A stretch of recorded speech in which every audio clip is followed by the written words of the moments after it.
Halo, salam sejahtera untuk kita semua.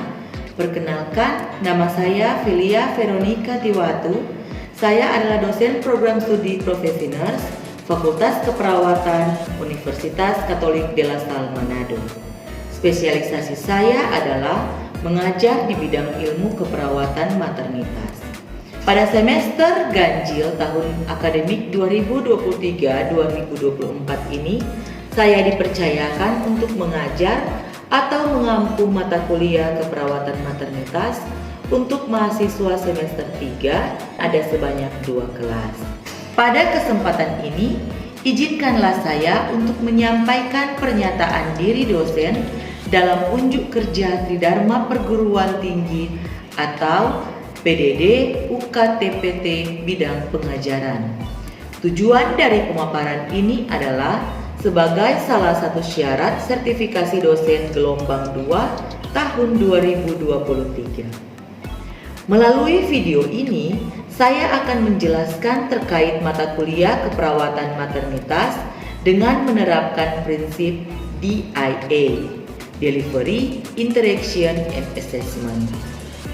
Pada aspek delivery, saya akan menjelaskan deskripsi mata kuliah, capaian pembelajaran, dan bahan kajian serta referensi yang akan saya gunakan. Untuk aspek interaction, saya akan memaparkan interaksi saya dengan mahasiswa selama perkuliahan atau dalam hal ini metode pembelajaran yang saya gunakan. Pada aspek assessment, saya akan menjelaskan metode evaluasi yang akan saya gunakan pada mata kuliah ini. Baik, saya akan menjelaskan secara singkat gambaran umum mata kuliah ini. Mata kuliah keperawatan maternitas adalah mata kuliah wajib yang harus ditempuh oleh mahasiswa semester 3 dengan bobot SKS sebesar 4 SKS, dengan 3 SKS teori dan 1 SKS praktik laboratorium.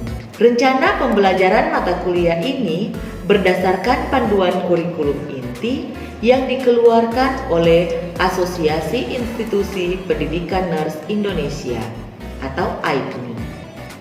Mata kuliah ini membahas tentang upaya peningkatan kesehatan reproduksi perempuan, usia subur, ibu hamil, melahirkan, nifas di antara 2 masa kehamilan dan bayi baru lahir, fisiologis dengan penekanan pada upaya preventif, promotif yang menggunakan pendekatan proses keperawatan dengan memperhatikan aspek legal dan etis di tatanan klinik maupun komunitas.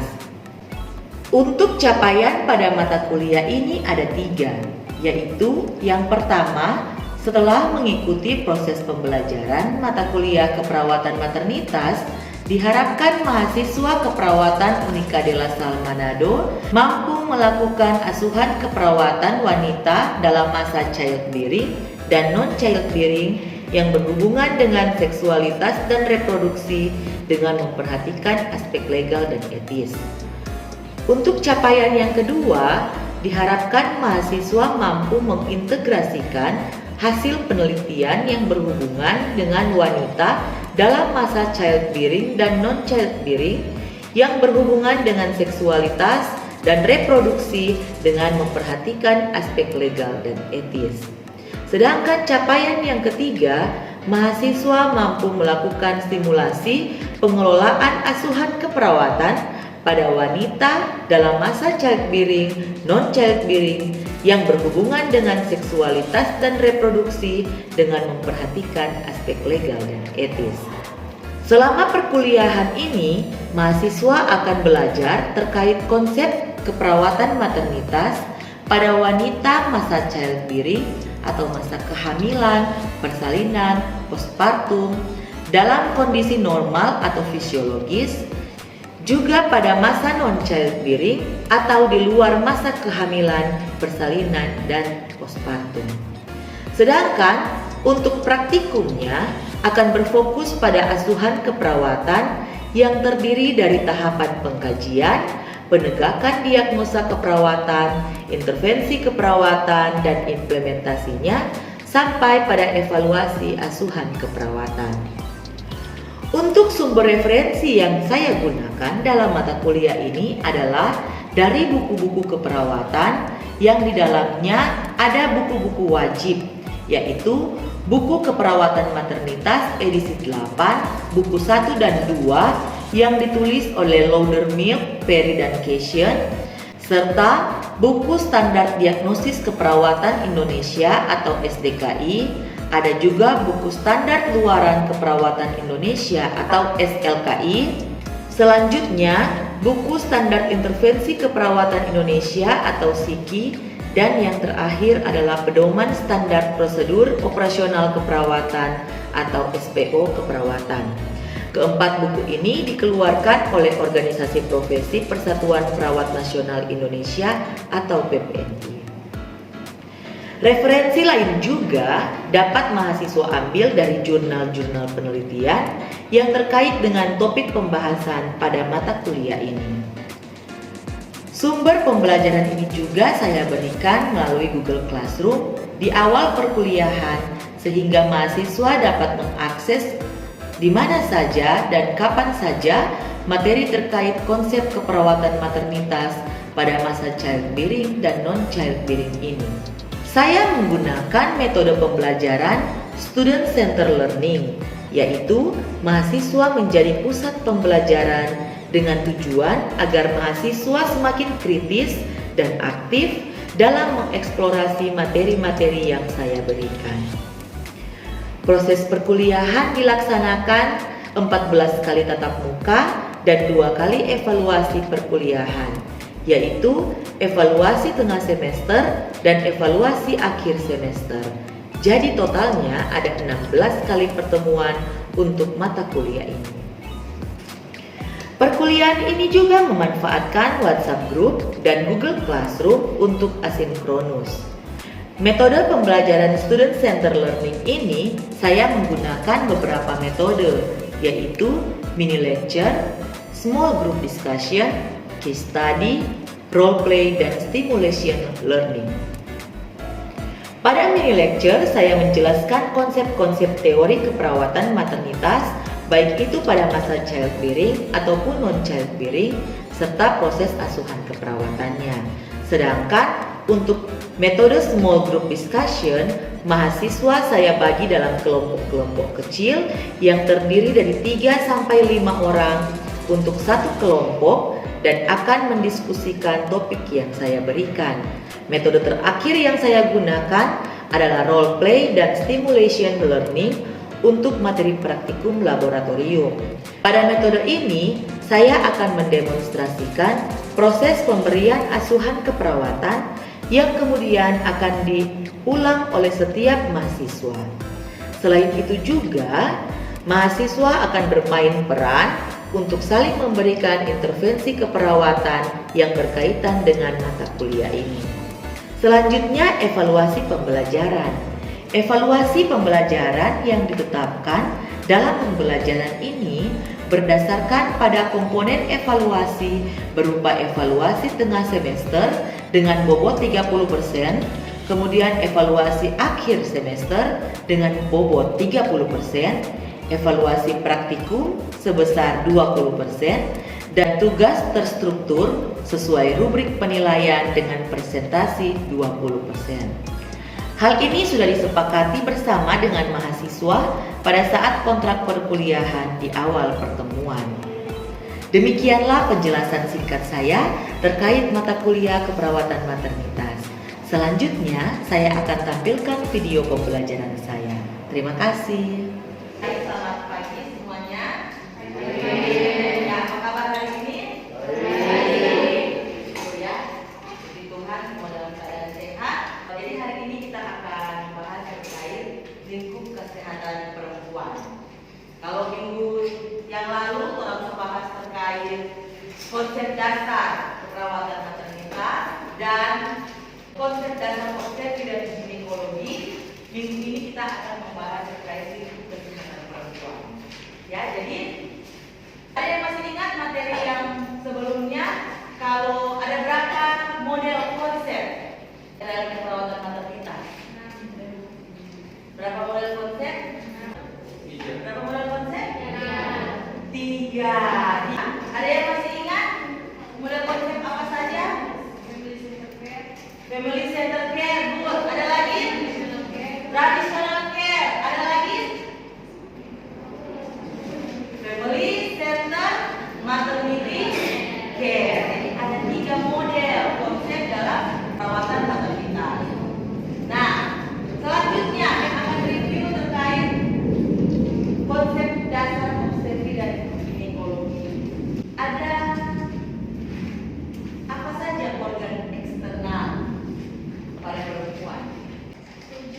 7. Nah, coba eksternal ini bukan internal.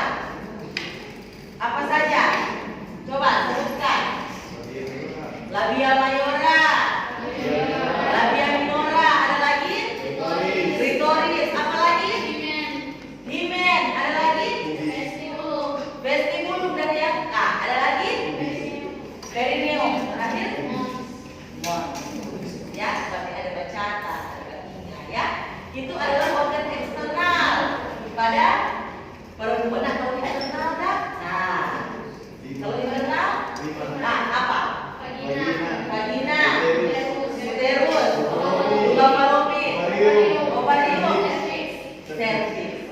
Ya, seperti itu. Kita dulu. Lanjut. Hormon. Nah, hormonal. Mudah-mudahan. Memang tanya, ada satu hormon itu yang khas sekali dengan kehamilan. Dia nanti muncul ketika orang hamil. HCG. Apa itu HCG? Ya, ada yang tahu hormon HCG? Jaga kehamilan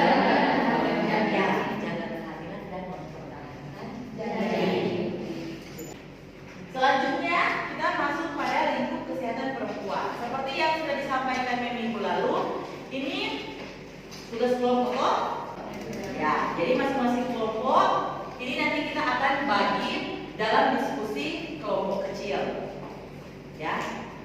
Untuk review singkatnya, tujuan pembelajaran ini ya, jadi ada 3 bagian dalam lingkup kesehatan perempuan yang akan kita bahas hari ini. Yang pertama itu adalah kehamilan, persalinan dan postpartum atau nifas setelah persalinan.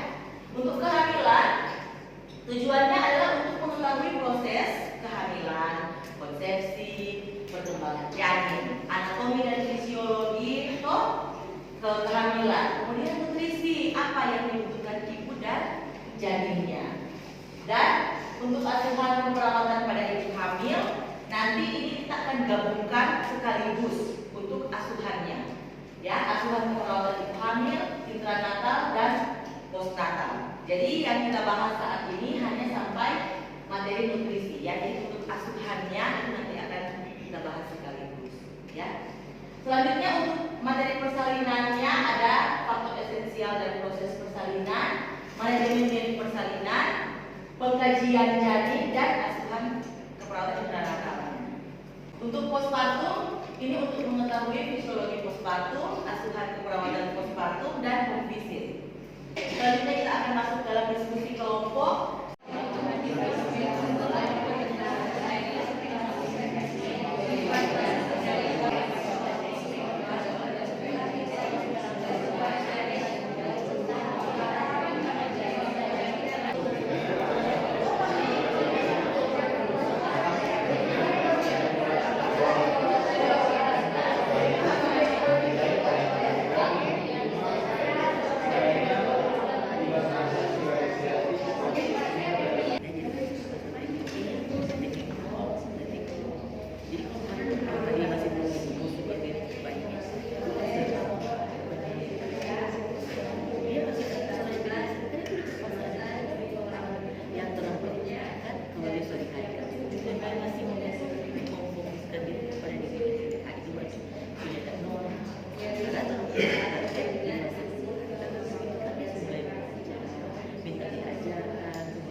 Demi jawaban yang usah dijawab. Dan usah dijawab pertanyaan aja. Ya. Oke, lanjut ini dari mana? Apa tadi yang saya dapat? Yang dapat menjelaskan terkait kehamilan. Yang kehamilan. Nah, berarti memang tanya pada yang dibahas. Kehamilan itu faktor esensial persalinan apa? Faktor esensial dalam persalinan ada 5 Messenger apa itu? Baik, berarti yang dibawa ya. Messenger itu baik dan positif baru. Dan sebaik apa? Cara lahir berarti ini cuma mengenai kenapa kalau bayi ini terlalu besar dia khususnya atau kasih pressure-nya jalan lanjutnya kecil, kepangkuannya kecil, bayi harus masuk, otomatis dia tidak bisa keluar, harus dilakukan tindakan yang lain ya.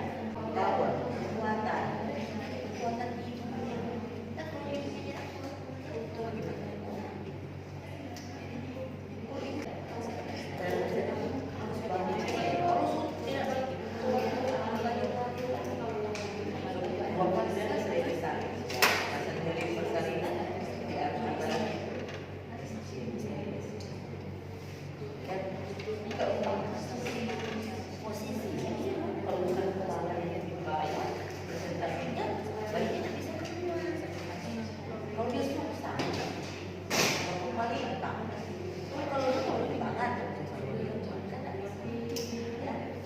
Terakhir, yuk baru ada apa? Messenger, message, power, position, dengan terakhir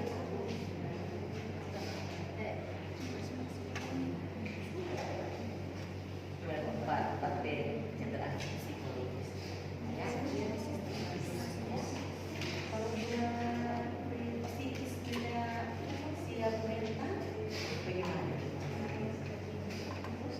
Kok tadi dibilang belum sukanya so depresi. Jadi, psikis tidak masuk ke dalam ya.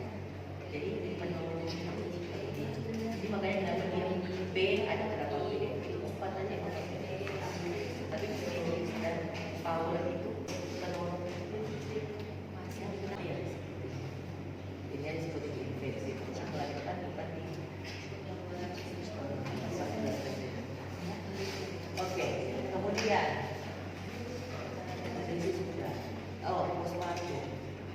Berapa lama masa postpartum? Berapa lama?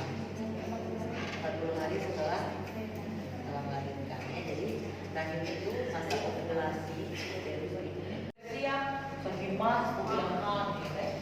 Jadi tanda gejala yang khas adalah mual dan muntah di pagi hari. Baru apa lagi? Apa lagi tanda gejala yang khas pada kehamilan trimester 1? Apa? Pusing. Baru? Selain mual muntah, pusing. Sering berkeringat. Itu ibu balik-balik PPC. Itu yang trimester 1. Kalau trimester apa? Sakit pinggang.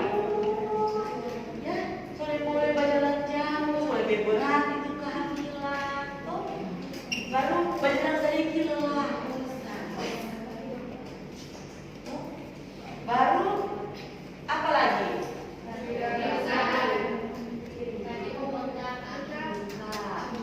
Karena dia sering berdiri, sudah lebih besar, ya, ginjal tertekan, sehingga aliran cairan itu dia ke ekstra sel, dia bengkak di bawah.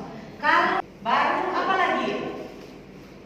Sakit perut, ya, sakit perut, so mulai ada kontraksi mungkin di trimester 3 yang di bulan-bulan akhir ya.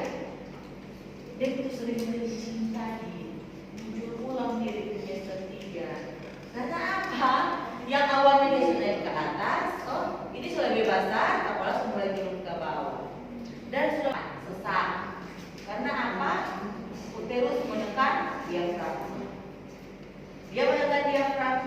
Baru dia turun lagi ke bawah, mau cari jalan lahir, tekan lagi gitu, tahun kami.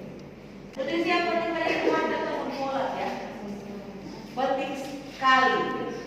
Baru apa lagi? Kalsium untuk pembentukan tulang, ya, gigi, vitamin D itu untuk pembentukan tulang, gigi. Baru apa lagi? Zat besi. Ibu hamil tak boleh anemia. Kenapa? Karena kalau dia sampai anemia, kebutuhan oksigen di dirinya aja tidak cukup. Bagaimana sebaliknya? Akhirnya organnya tidak terbentuk sempurna. Cacat dia, ya, atau keguguran karena oksigennya tidak cukup, pembentukannya tidak baik, keluarlah janin itu. Jadi baru apa lagi? Ya, protein, persalinan, faktor esensial dalam persalinan apa saja? Messenger. Messenger itu apa? Janin, plasenta ya, bayi ya, jadi yang orang bawa ya, penumpangnya ya, jadi penumpangnya itu bayi dan plasenta. Kemudian apa? Jalan lahir ya, jalan lahirnya seperti apa? Kalau di jalan lahir tuh panggulnya kecil, sempit tuh, tidak bisa masuk ke kepala, ya berarti tidak bisa melahirkan normal. Baru power, kekuatan, ya. Kalau dia tidak kuat, dia ada kekuatan atau contoh ibunya dalam kondisi koma. Apalagi posisi janinnya, ya, dia posisinya seperti apa? Sungsangkah, lintangkah, ya? Apalagi psikologis ibu, psikisnya, ya. Ibunya psikologis. Terakhir, penolong, ya. Selanjutnya, dalam proses persalinan ada 4 kala. Kala 1 adalah kala pembukaan serviks, ya. Kala pembukaan serviks itu kala 1. Kala 2 itu kala lahirnya kepala, persalinan bayi. Dimulai dari pembukaan lengkap sampai bayinya lahir, itu kala 2. Kala 3 dimulai dari setelah bayi lahir sampai plasentanya lahir, tersebut kala plasenta, itu kala 3. Dan yang kala 4 adalah kala observasi. Itu biasanya dilakukan 2 jam pertama setelah lahir, bayi lahir, ya, 2 jam pertama. Itu untuk persalinan. Difundus, kontraksi, baru TTP, jumlah pendarahan. Jadi kalau mesti cek, ya, jumlah pendarahannya berapa banyak selama itu 2 jam. Dan harus didokumentasikan. Selanjutnya, postpartum. Postpartum itu berlangsung berapa lama? Involusi uterus berlangsung selama berapa lama? 1 hari, ya. Dimulai dari habis bayi lahir, terakhir kan saja ada isi. Tuh, yang awalnya ada bayi, itu saja ada bayi sampai keluar. Tapi dia positif bentuk masih besar, walaupun tidak sebesar ketika ada bayi. Nah, ini rahim ini dia akan mengecil sampai dia kembali ke posisi semula. Sampai dia bentuk jadi kecil sekali. Ya. Itu untuk postpartum. Kemudian, apa yang kamu mau kaji di postpartum? Lokea. Ada berapa jenis lokea? Hari pertama sampai hari ketiga lokea apa? Gubra, ya. Gubra itu warnanya apa? Bentuknya seperti apa? Ya, dia masih merah, berdarah, ya, merah segar, ada stol-stol jaringan yang keluar, tapi tidak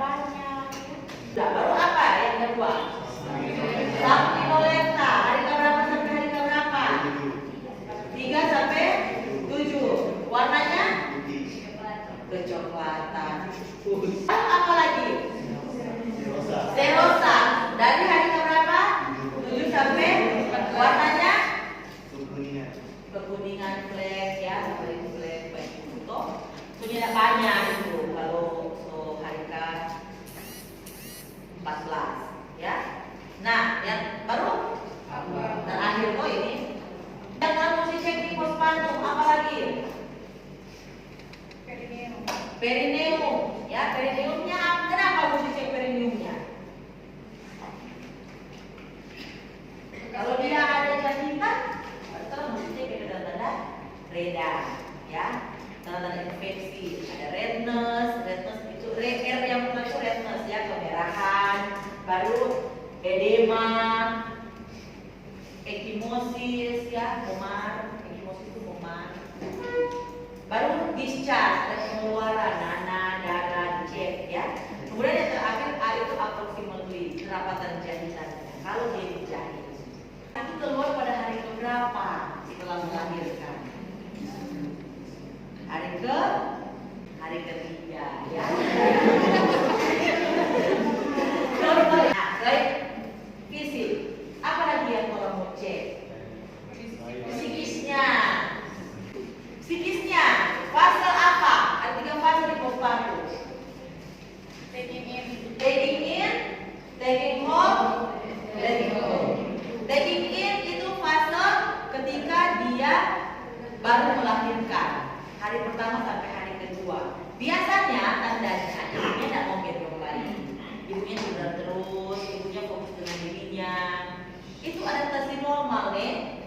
Jangan tidak fokus dengan orang lain, dia hanya fokus dengan dirinya sendiri.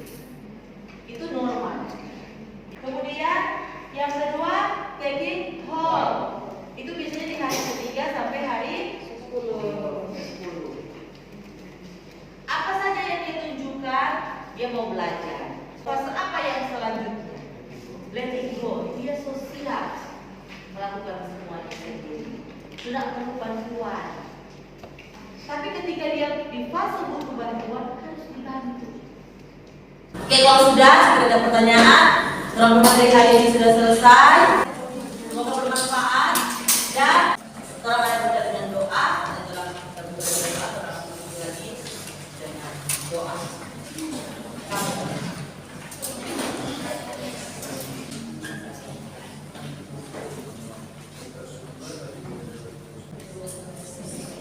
Oke.